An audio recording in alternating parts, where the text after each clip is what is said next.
Swarnandhra 2047 vision ఆవిష్కరణ కార్యక్రమానికి సంబంధించి మరింత సమాచారం మా ప్రతినిధి విజయవాడ మున్సిపల్ మైదానం నుంచి రమణ ప్రత్యక్ష ప్రసారం ద్వారా అందిస్తారు.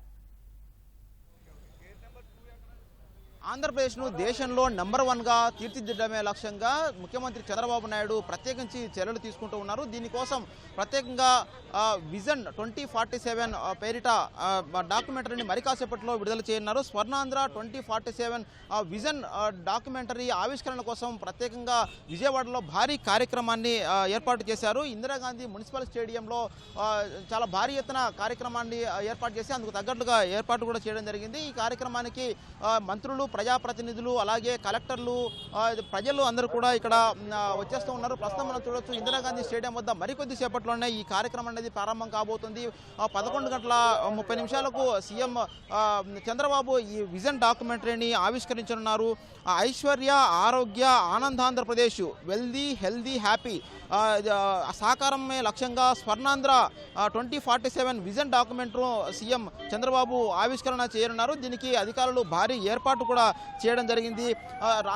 రాష్ట్రం చూస్తే కనుక గడిచిన 5 ఏళ్లలో అన్ని రంగాల్లో కూడా వెనుకబాటుకు గురైంది. పలు రంగాల్లో తీవ్ర నష్టం గురైంది. దీనివల్ల చాలా వెనుకబాటు ఉండటం వల్ల ఇటు ప్రజలు కావచ్చు, నిరుద్యోగులు, అలాగే పలు రంగాల వాళ్ళందరూ కూడా తీవ్రంగా నష్టపోయారు. వాటన్నింటి కూడా సరిచేసి ఎక్కడైతే లోపాలున్నాయో వాటిని కూడా సరిచేసి పలు రంగాల్లో అభివృద్ధి చేయడమే లక్ష్యంగా సీఎం చంద్రబాబు ప్రత్యేకంగా ఈ విజన్ డాక్యుమెంటరీని రూపొందించడం జరిగింది. మొత్తంగా 10 ప్రిన్సిపల్స్తో 10 అంశాలతో ఈ విజన్ డాక్యుమెంట్ను తయారు చేయడం జరిగింది. వీటిలో చూస్తే కనుక తొలుత పేదరిక నిర్మూలన సంబంధించినటువంటి అంశాన్ని చాలా ప్రాముఖ్యతగా కూటమి ప్రభుత్వం తీసుకుంది. రాష్ట్రంలో ఉన్నటువంటి పేదలందరూ కూడా ప్రతి ఒక్కరూ లక్షాధికారులను చేయడమే లక్ష్యంగా ప్రత్యేకించి తగిన చర్యలను తీసుకోవడం జరుగుతుంది. దీనికి సంబంధించి ఎలాంటి చర్యలు తీసుకుంటారు అనేటువంటి విషయమై విజన్ డాక్యుమెంటరీలో సీఎం కాసేపట్లో ఆవిష్కరించున్నారు. అదేవిధంగా ఉపాధి కల్పన సంబంధించి ఇటు నిరుద్యోగులకు 20 లక్షల ఉద్యోగాలు ఇస్తామని చెప్పేసి ఎన్నికల్లో సీఎం చంద్రబాబు హామీ ఇవ్వడం జరిగింది. వాటికి సంబంధించి ఎలా ముందుకెళ్తున్నారు, దాన్ని సాకారం చేసే దిశగా ఎలాంటి చర్యలు తీసుకోబోతున్నాము, ఈ ప్రభుత్వం ఇస్తున్నటువంటి ఈ అవకాశాలను నిరుద్యోగులు కావచ్చు, అలాగే ప్రజలు ఎలా వినియోగించుకోవాలి అనేటువంటి అంశాలను కూడా ఈ ఆవిష్కరణలో స్పష్టంగా చెప్పనున్నారు. దీనికోసం రాష్ట్ర ప్రభుత్వ పరంగా ఎలాంటి చర్యలు తీసుకుంటున్నారనే విషయాన్ని ఆయన స్పష్టంగా చెప్పనున్నారు. అలాగే నైపుణ్యం, అలాగే మానవ వనరుల అభివృద్ధి సంబంధించి కూడా 3వ అంశంగా ఈ విజన్ డాక్యుమెంట్లో స్పష్టంగా చేయనున్నారు. ఈ నైపుణ్యానికి సంబంధించి స్కిల్ డెవలప్మెంట్ సెంటర్లు ఏర్పాటు చేయడం, అలాగే కంపెనీలను ద్వారా ఎంఎస్ఎంఈల ద్వారా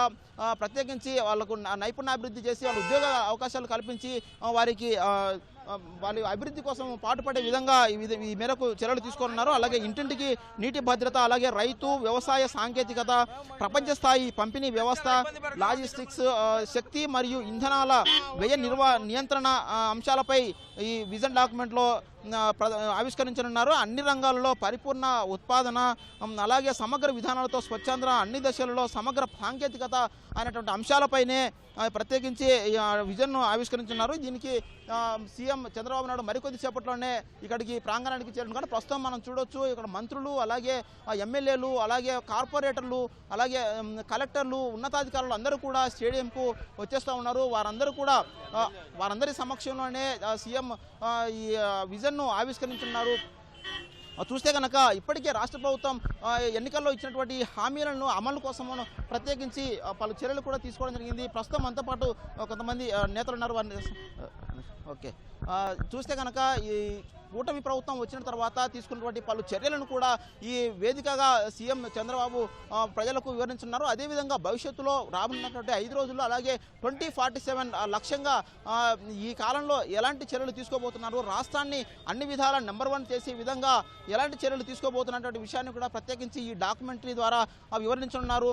విద్య, వైద్యం సంబంధించినటువంటి అంశాలపై రాష్ట్ర ప్రభుత్వం ఇప్పటికే పెద్ద ఎత్తున ప్రాధాన్యత ఇవ్వబోతుంది, అలాగే ఇస్తుంది. దీనికి సంబంధించి ఇంకా ఎలాంటి చర్యలు తీసుకుంటారనే విషయంపై స్పష్టం చేయనున్నారు. అదేవిధంగా వ్యవసాయం, కీలకమైనటువంటి వ్యవసాయంపై ఎక్కువ మంది ప్రజలు ఆధారపడి ఉన్నందున ఆ రంగాన్ని ఎలా అభివృద్ధి పథంలో నడపాలి, దాని ఉత్పాదకతను ఎలా పెంచాలి, దేశంలోనే ఏపీ నెంబర్ 1గా ఉండేలా ఈ రంగాల్లో ఎలాంటి చర్యలు తీసుకోవాల్సిన అవసరం ఉంది, దానికోసం కార్యాచరణ ఏంటి అనేటువంటి విషయాన్ని కూడా సీఎం ప్రకటించనున్నారు. అదేవిధంగా మొత్తం 10 అంశాలకు సంబంధించినటువంటి ఈ కీలక అంశాలపై కూడా తీసుకోబోతున్నటువంటి చర్యలను ఆయన ఈ వేదికగా ఆవిష్కరించబోతున్నారు. దీనికి కలెక్టర్లు అలాగే ఉన్నతాధికారులు అందరూ కూడా హాజరై వారికి ఈ విధంగా నడుచుకోవాలని చెప్పేసి కూడా దిశానిర్దేశం చేయనున్నారు. దీనికి సంబంధించి ప్రజలు కూడా పెద్ద ఎత్తున ఇక్కడ తరలి వస్తున్నారు. అంటే విజన్ డాక్యుమెంట్ 2047 ఎలా ఉండబోతుంది అన్నటువంటి అంశాలపై కూడా వారందరూ కూడా చాలా ఆసక్తితో ఎదురు చూస్తున్నారు. ప్రజలకు చాలా ఉపయుక్తమైనటువంటి ఈ విజన్ డాక్యుమెంట్ ఖచ్చితంగా సమర్థంగా ఎట్టి లోపాలకు తావు లేకుండా పకడ్బందీగా అమలు చేయాలని చెప్పేసి రాష్ట్ర ప్రభుత్వం సంకల్పించింది. దీనికోసం సీఎం చంద్రబాబు నాయుడు ఇప్పటి తొలి నుంచి కూడా ప్రత్యేకించి అన్ని విభాగాల అధికారులు కూడా ఆదేశాలు జారీ చేశారు. ఇప్పటికే ఇటు డ్రోన్ పాలసీ కావచ్చు, అలాగే పారిశ్రామిక సంబంధించినటువంటి పాలసీలు కావచ్చు, అలాగే పలు రంగాలకు సంబంధించినటువంటి నూతన పాలసీలు కూడా రూపొందించి ఇప్పటికే చర్యలు కూడా తీసుకోవడం జరిగింది. ఆ పాలసీలకు అనుసంధానిస్తూ రాబోయేటటువంటి కాలంలో రాష్ట్రాన్ని అన్ని విధాలా అభివృద్ధి చేసేయడమే లక్ష్యంగా ఎలా ముందుకెళ్లాలి అనేటువంటి అంశంపై కూడా నేతలకు అలాగే అధికారులందరూ కూడా సీఎం ఈ వేదికగా దిశానిర్దేశం చేయనున్నారు. కెమెరామెన్ శ్రీమన్నారాయణతో కలిసి వెంకటరమణ, O2 స్టూడియో.